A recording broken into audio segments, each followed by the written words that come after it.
Mikir pakai ini aja. Iya, ini enak tuh jelas ya.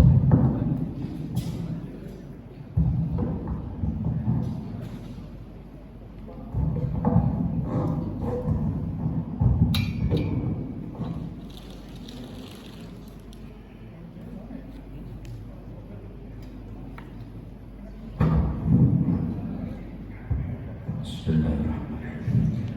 Assalamualaikum warahmatullahi wabarakatuh. Bismillahirrahmanirrahim. Subhanakallahumma rabbana la ilma lana illa ma 'allamtana innaka antal alimul hakim. Wa tub 'alaina innaka antat tawwabur rahim wa taqabbal minna innaka antas samiul 'alim wa 'allimna min ladunka 'ilman nafi'an ya dzal jalali wal ikram. Allahumma iftah lana 'ilmataka wansur 'alaina rahmataka ya dzal jalali wal ikram. Walhamdulillahi rabbil alamin. Bismillahirrahmanirrahim. Alhamdulillahi rabbil alamin. Salatu wassalamu ala asrafil anbiya wal mursalin wa ala alihi wa sahbihi ajma'in, amma ba'd. Qala Allah ta'ala fi kitabil karim, a'udzu billahi minasy syaithanir rajim. Bismillahirrahmanirrahim. Ya ayyuhalladzina amanu idza laqitum fi'atan fathbutu wadhkurullaha katsiran la'allakum tuflihun. Sadaqallahul 'azim, sadaqa rasuluhul karim, wa nahnu 'ala dzalika minasy syahidin syakirin. Walhamdulillahi rabbil alamin. Jamaah salat maghrib Masjid Jami' Maqat Hasyim Ruqyah dimuliakan Allah Subhanahu wa taala. Alhamdulillah, malam ini Allah masih berikan berlimpah nikmat kepada kita semuanya. Di antara nikmat yang sangat luar biasa, malam ini Allah takdirkan, Allah izinkan untuk kita sholat maghrib berjamaah, kemudian dilanjut dengan duduk di majelis ilmu. Mudah-mudahan apa yang kita jalankan, apa yang kita amalkan, Allah catat sebagai amal yang soleh. Allah jadikan amal penyebab datangnya ridha rahmat Allah dan terbukanya pintu-pintu surganya Allah Subhanahu wa taala. Amin ya rabbal alamin. Baik, dibuka halaman 114.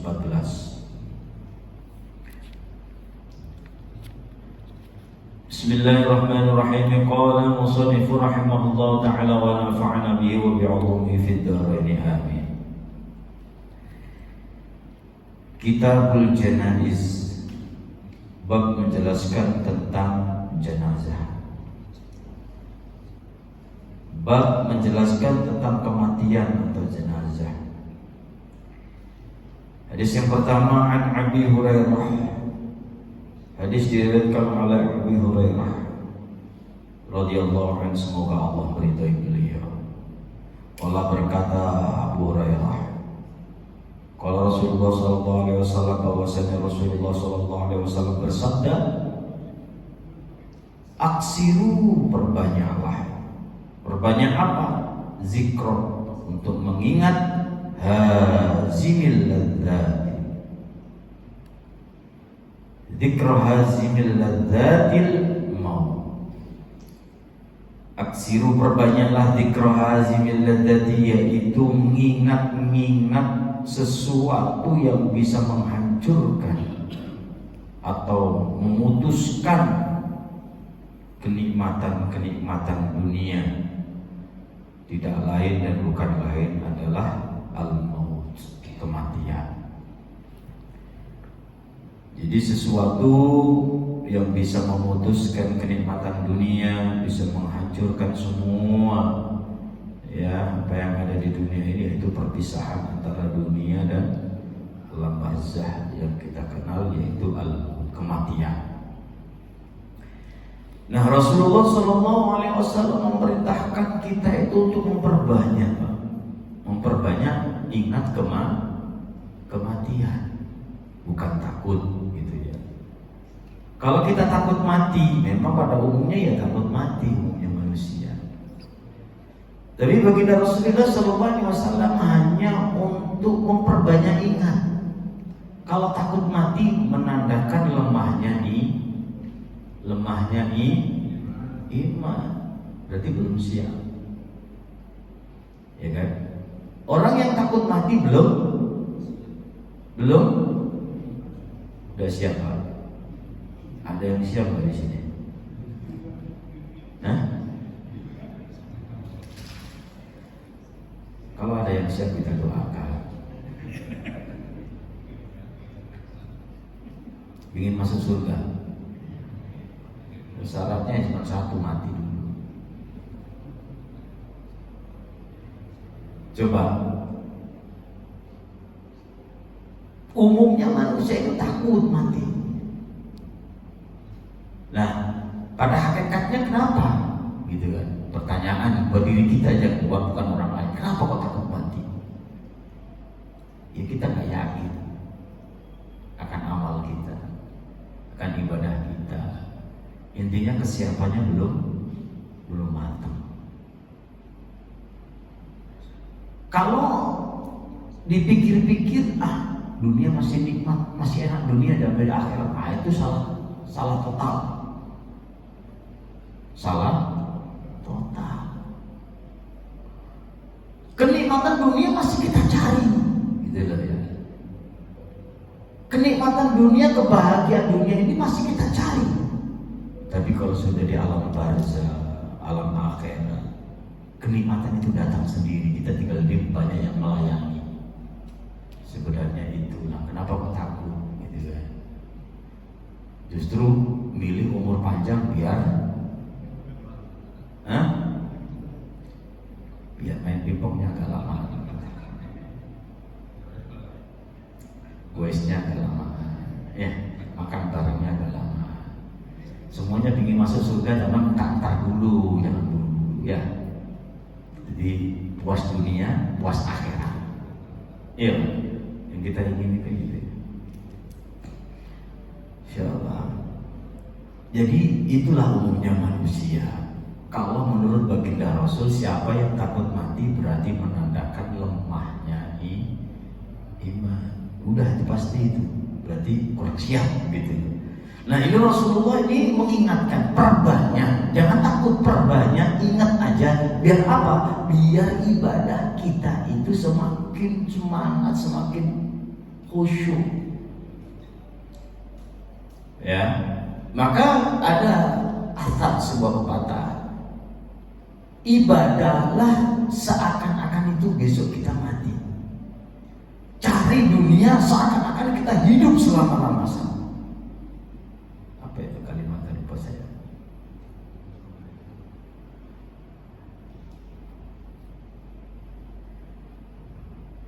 Jadi carilah akhiratmu seakan-akan besok kita itu mati. Jadi biar semangat, khusyuk.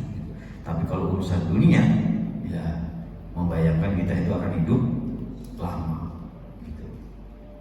Nah, jadi ingat mati itu penting. Nah, gimana cara ingat mati gitu? Ya, sering-sering berziarah itu salah satu ya. Sering-sering melihat makam itu salah satu, begitu salah satunya kita itu sering-sering berziarah minimal ke orang tua, ya. Sering-sering ketemu makam gitu ya. Karena ingat mati itu apa ya, rem untuk melakukan ya, kontrol lah istilahnya. Kita dunia kita kejar pagi sampai ketemu pagi lagi. Nah sadar kita mati, belum tentu dunia yang kita cari kita bawa. Apalagi nanti buat rebutan anak, naudzubillah, gitu kan. Nah itu kontrol. Gitu. Boleh kita dunia, tak cari dunia itu boleh. Pagi ketemu pagi boleh, cuman akhirat jangan lupa. Yang pasti akhirat itu bekal untuk kita pribadi, gitu. Bekal untuk kita, gitu. Harus kita siapkan.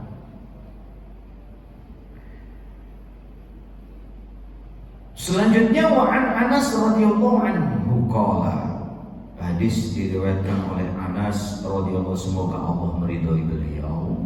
Qala, berkata Anas, qala Rasulullah sallallahu alaihi wasallam, bahwasanya baginda Rasulullah sallallahu alaihi wasallam bersabda, la yatamanna yanna ahadukumul mauta lidurrin nazala bih.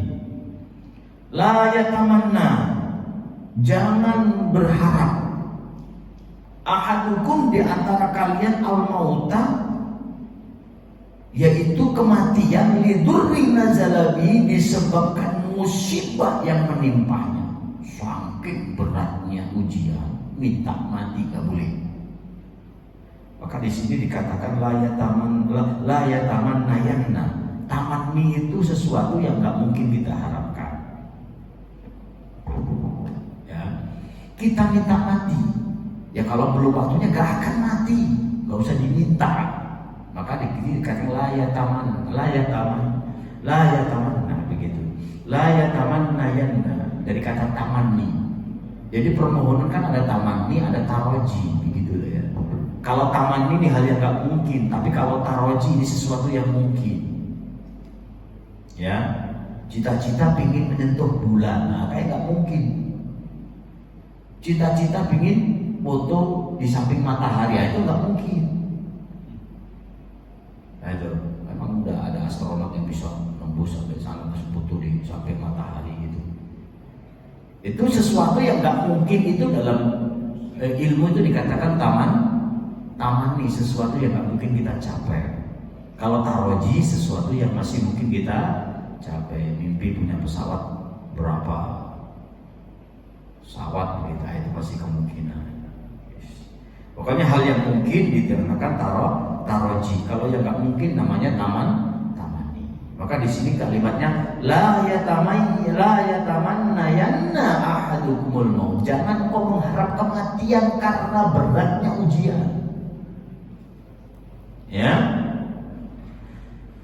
Nanti malah jatuhnya mengakhiri hidupnya dengan jalan yang tidak diridhoi, bunuh diri, gantung diri, gitu ya. Alhamdulillah, saking beratnya musibah, gitu. Pokoknya kita yakinin tuh apa-apa ya, setelah musibah seberat apapun itu, yakin itu datangnya dari Allah. Pasti di balik musibah itu ada hikmahnya, ya. Karena nggak mungkin sesuatu yang Allah turunkan buat hambanya itu sia-sia. Pasti ada hikmah di balik itu. Tinggal kita mau berpikir apa enggak. Jadi seberat apapun di dunia pasti ada jalan keluar, ada solusinya. Ya, makanya Islam itu sampai mengatakan al-Islamu huwal hilm. Islam itu sendiri solusi.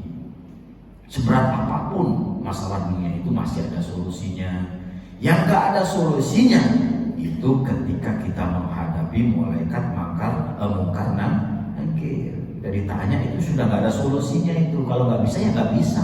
Mau kemana? Mau tanya siapa? Nah kalau masih di dunia tanya gak bisa, ditanya gak bisa, masih bisa tanya ke siapa?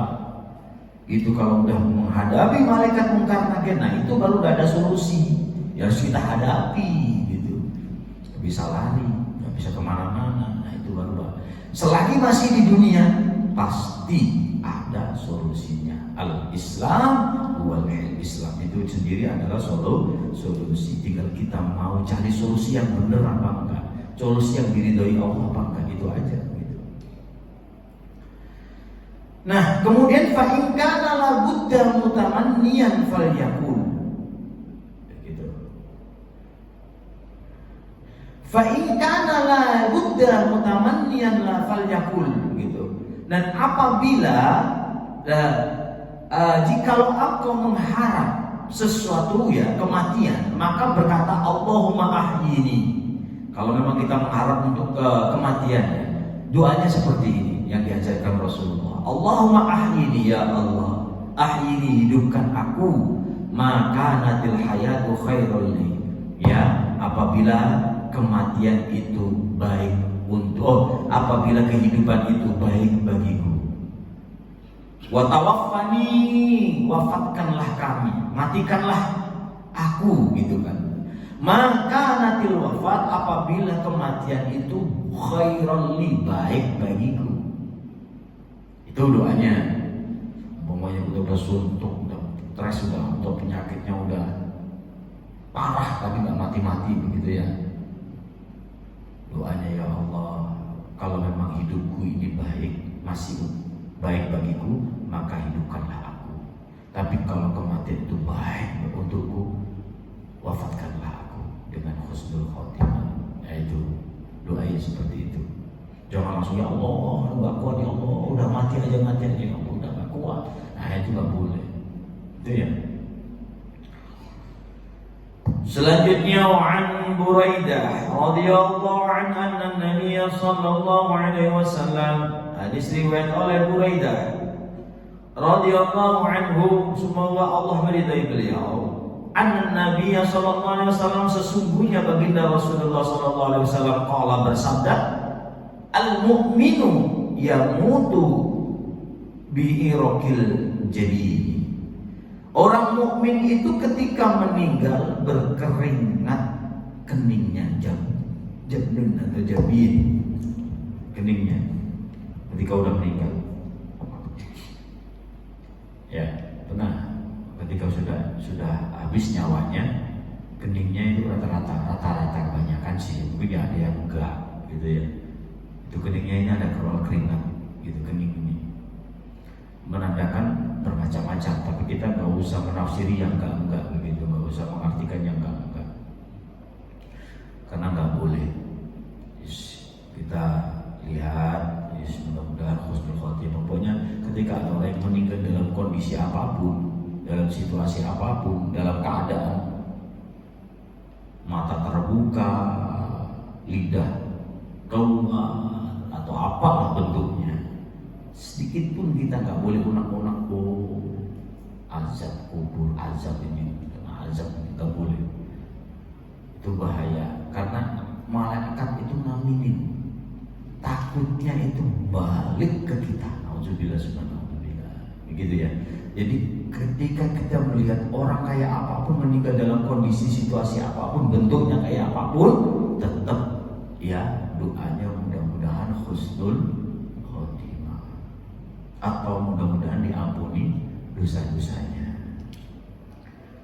Sebenarnya kalau kita doa husnul khotimah itu dipertanyakan, maksudnya udah meninggal kok. Doa husnul khotimah itu sebelum meninggal.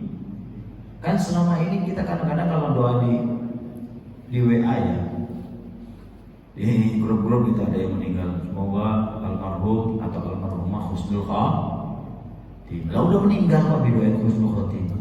Yang benar itu didoain mudah-mudahan kekhilafahnya diampuni oleh Allah, amal ibadahnya diterima oleh Allah. Karena masih menunggu, ya, karena masih menunggu atau diluaskan kuburnya ini masih boleh, karena belum nanti kan amalnya diterima apa enggak nanti yaumul hisab gitu. Ini cuma pindah aja, pindah tempat doang gitu loh, kematian itu Pak. Belum selesai, belum dihisab. Begitu ya. Nanti barang-barang hisabnya itu. Semua kalau udah mati baru. Itu hanya pindah tempat. Kalau menurut itu kematian hanya pindah tempat, nunggu gitu. Ya, nunggu kiamat datang, semua dimatikan, nggak ada yang hidup kecuali Allah Subhanahu wa taala. Bahkan malaikat Israfil ya, yang bagian menjadi trompet itu pun mati. Jadi kullu nafsin dha'iqatul maut. Semua yang bernyawa di muka bumi ini pasti mengalami yang namanya kematian. Begitu. Jadi dalam kondisi apapun itu kita tetap doanya yang baik-baik. Ya, nggak apa-apa orang ketika meninggal doain mudah-mudahan husnul khotimah, ya nggak apa-apa, biarin. Tapi kok kurang cocok kalau menurut saya pribadi, kurang cocok karena udah meninggal. Kalau belum meninggal baru kita doain mudah-mudahan meninggal dalam kondisi husnul khotimah, itu pas. Husnul khotimah kan di akhir itu husnul khotimah, ini udah akhir, udah meninggal. Kok masih didoain husnul khotimah begitu? Ya nggak apa-apa ya berdoa begitu, tapi lebih tepatnya sih ya mudah-mudahan terampuni dosa-dosanya, diluaskan kuburnya, diterima semua amal ibadahnya, gitu. Ditempatkan tempat terbaik di sisi Allah Subhanahu wa taala. Nah, jadi dalam kondisi apapun mayat itu, jenazah itu bentuknya kayak apapun, jangan sampai komentar yang enggak. Tetap komentarnya yang baik. Karena takutnya nanti balik, karena itu tujuannya malaikat itu. Kalau kita komentar yang enggak, terus malaikat amin itu balik doa itu Pak, balik ke diri kita gitu. Itu yang kita khawatirkan. Alhamdulillah. Wa an Abi Sa'id wa Abi Hurairah. Hadis riwayat oleh Abi Sa'id dan Abi Hurairah radhiyallahu anhu, semoga Allah meridai keduanya. Qala, mereka berdua berkata, qala Rasulullah sallallahu alaihi wasallam, bahwasanya Rasulullah sallallahu alaihi wasallam bersabda, "Lakinu mautakum la ilaha illallah." Itu lakinu, ajarilah ya. Mautakum itu bukan orang yang sudah meninggal, tapi dalam kondisi sakaratul maut. Itulah perlunya kita nafsir, perlunya kita kaji. Kalau kita secara arti berarti orang yang meninggal. Orang meninggal kok diajarin, gitu. Itulah talqin. Talqin kalau ini bukan talqin, tapi kalau talqin kan beda. Ini kalimat la ilaha illallah ketika orang sakaratul maut, gitu. Jadi udah ajalnya sudah mau dicabut, nyawanya udah mau dicabut ajal, gitu. Jadi diajari dengan kalimat la ilaha illallah. Ada yang mengatakan bahwa di hadis saya dikatakan cuman Allah begitu, karena khawatir. Kalau bisa ya udah lengkapi gitu. La ilaha illallah Muhammadur Rasulullah. Ketika orang yang lagi mengalami sakaratul maut sudah bisa menirukan apa yang kita ucapkan, bisikan di telinga, la ilaha, pelan-pelan, jangan terus menerus, pelan-pelan, la ilaha illallah Muhammadur Rasulullah. Dah, biar dicerna dulu, tunggu, jangan langsung diajarin lagi, bingung nanti.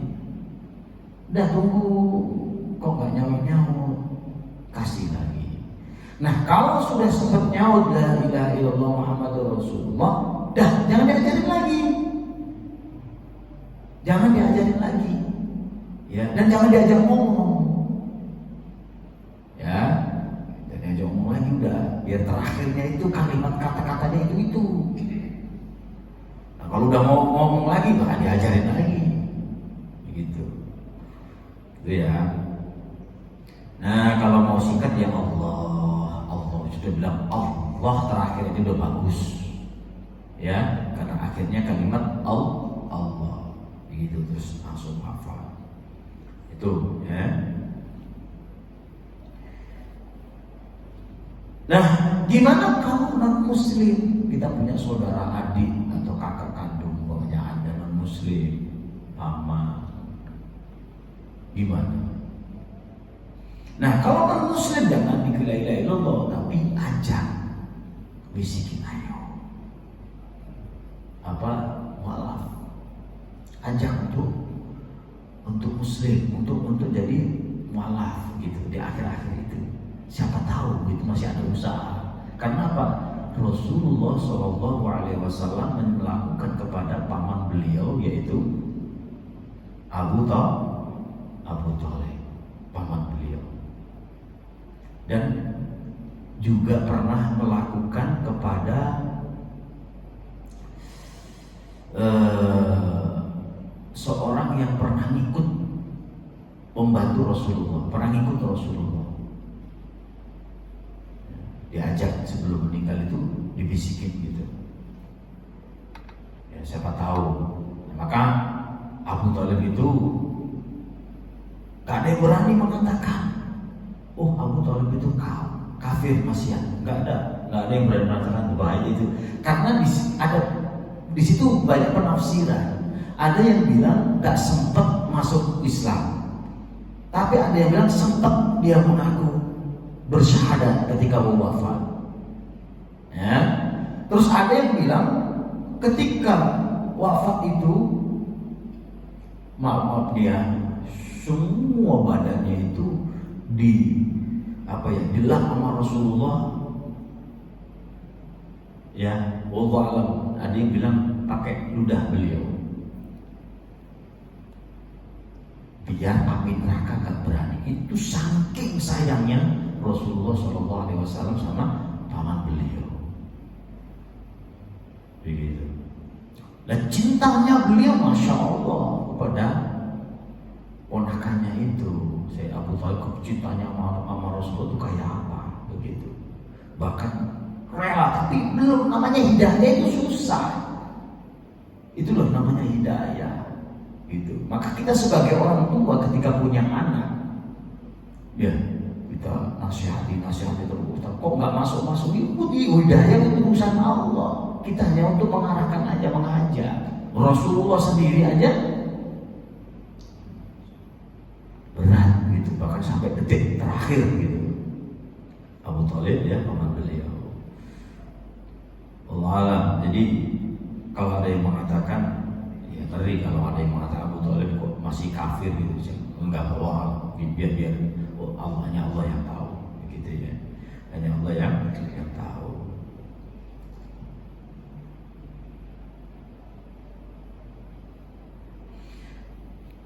Baik, terakhir satu lagi.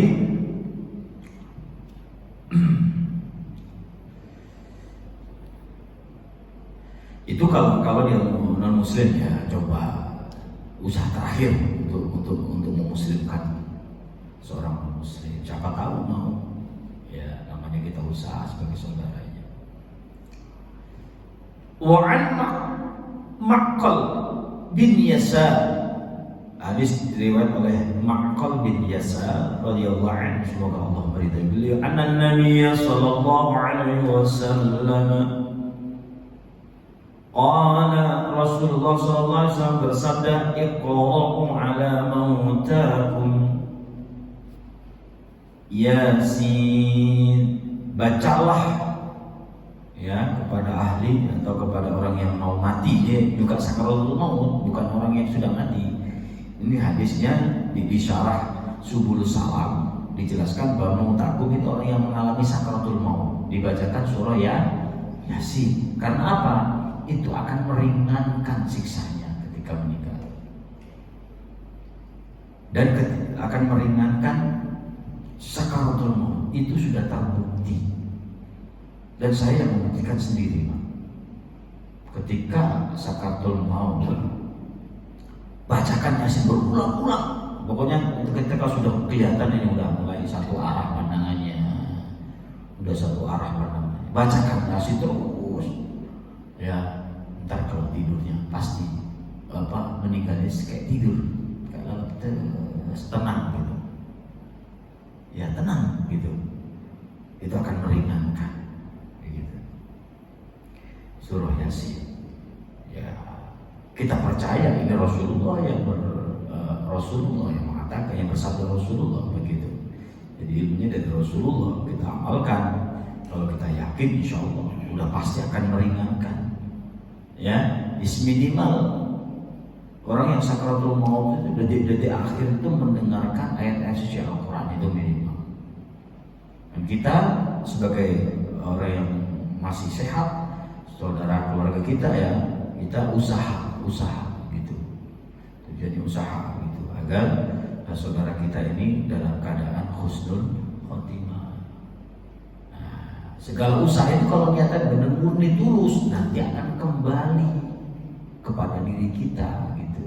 Kita juga belum tentu dalam kondisi apa nanti ketika sakaratul maut. Nah, karena kita pernah mendoakan saudara kita, maka insya Allah pasti nanti ketika kita sakaratul maut ada yang membantu jika kita kesusahan menghadapi sakaratul maut itu. Intinya semua kebaikan itu akan kembali kepada diri kita masing-masing, begitu. Jadi kalau berbuat baik kepada orang lain, itu pasti itu akan kembali. Sejatinya itu kembali kepada diri kita, gitu loh. Ya. Baik, sampai sini. Wa an Ummi Salamah wallahu a'lam bissawab. Gak ada Pak Rahmat, jadi gak ada pertanyaan ya. Sudah tutup aja.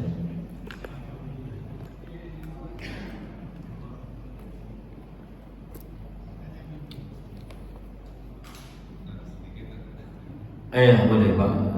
Iwan.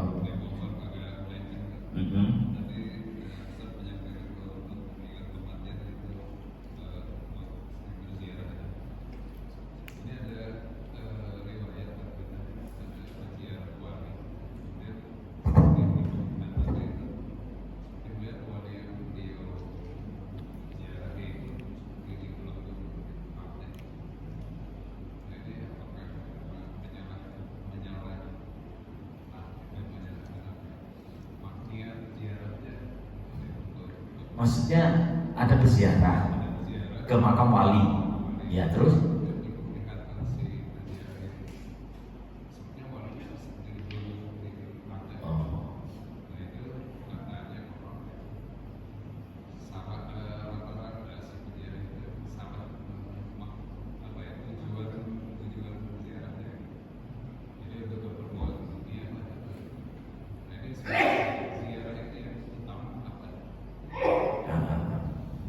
ini riwayat, ada riwayat gitu ya.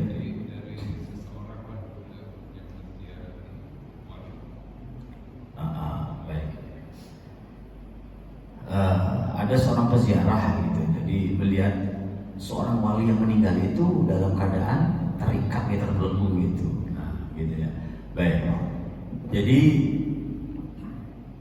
ketika berziarah, yang pasti ya, kalau orang baik pasti kuburnya juga baik. Bisa juga kita artikan bahwa peziarah tadi itu niatnya salah, ya, atau itu bukan wali sesungguhnya, mungkin setan lagi menggoda, bisa juga, ya. Biar ini tidak berziarah lagi, orang wali aja lagi kesusahan, kita berziarah itu, bisa juga seperti itu, namanya setan itu kan. Nah sekarang kan siapa yang tidak bisa diserupai oleh setan kecuali Rasulullah kan? Ya, maka kalau mimpi ketemu Rasulullah udah pasti itu Rasulullah, karena setan nggak berani, nggak mampu menyerupainya. Itu. Jadi kalau mimpi ketemu Rasulullah, ya udah pasti yakin itu Rasulullah, ya itu Rasulullah. Tapi kalau kita mimpi ketemu ulama, ketemu wali, masih kemungkinan itu setan. Dia berpura-pura, saya lagi kesusahan, kamu malah kesini, kamu malah menziarahi saya, minta tolong lagi. Nah, bisa diartikan seperti itu juga kan. Yang pasti kalau memang itu benar waliullah, nggak mungkin kondisi kuburnya seperti itu, nggak mungkin gitu. Kalau itu benar waliullah, bisa aja dimanfaatin oleh setan untuk meragukan si peziarah tadi, biar nggak ziarah lagi, bisa aja kan. Yang pasti harus yakin bahwa waliullah, jangankan dunia aja dia udah bahagia, apalagi di akhirat. Kalau betul waliullah pasti ya kuburnya udah banyak, udah bahkan pelayanan juga banyak, pasti hidupnya di alam kuburnya lebih bahagia lagi. Begitu. Kalau memang itu wali, betul-betul waliullah, ya. Gitu. Takutnya kan memang di masyarakat itu dianggap wali, tapi sebenarnya bukan wali, ya, sebenarnya bukan wali gitu, ya. Macam-macam penafsirannya itu, tergantung kita kayak apa mencikapinya. Kalau ada riwayat seperti itu, ya jelas masa wali terbelenggu, wah ini ceritanya salah, mungkin itu setannya menyerupai wali itu biar orang itu nggak mau berziarah. Bisa aja kan. Maka riwayat harus kita benar-benar kita kaji dulu, riwayatnya seperti apa dulu, itu sahih apa enggak gitu. Ya, riwayat itu ini hanya asar apa hadis, itu asar apa hadis. Kalau asar masih mungkin kebanyakan salah, hadis pun kalau dhaif bisa kemungkinan salah. Begitu. Kalau asar kan ucapan para sahabat, begitu. Itu asar. Tapi kalau hadis kan Rasulullah, disandarkan ke Rasulullah. Itu kalau hadis, itu pun diteliti lagi hadisnya hadis sahih atau maudhu atau bahkan dhaif, begitu. Itu ya. Jadi seperti itu menanggapi riwayat-riwayat yang bertentangan. Itu kan bertentangan, masa wali terbelenggu, kekasih Allah kayak gitu kondisinya, di alam kuburnya, begitu. Harus kita kaji dulu itu riwayatnya benar enggak itu. Gitu. Dah cukup ya, cukup bisa kita tutup. Al-Fatihah. Alhamdulillahirabbil alamin arrahmanir rahim maliki yaumiddin iyyaka na'budu wa iyyaka nasta'in ihdinas siratal mustaqim siratal ladzina an'amta 'alaihim ghairil maghdubi 'alaihim waladdallin.